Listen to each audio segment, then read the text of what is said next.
फिर भी मेरा मन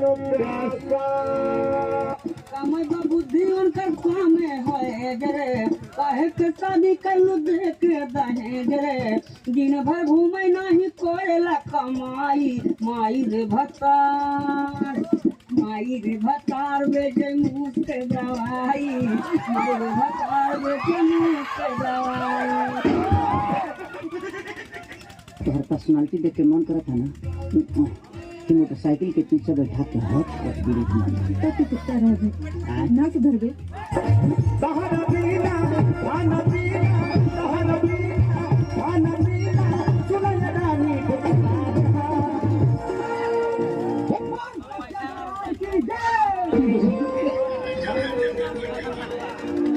पागल हो गया है सारे।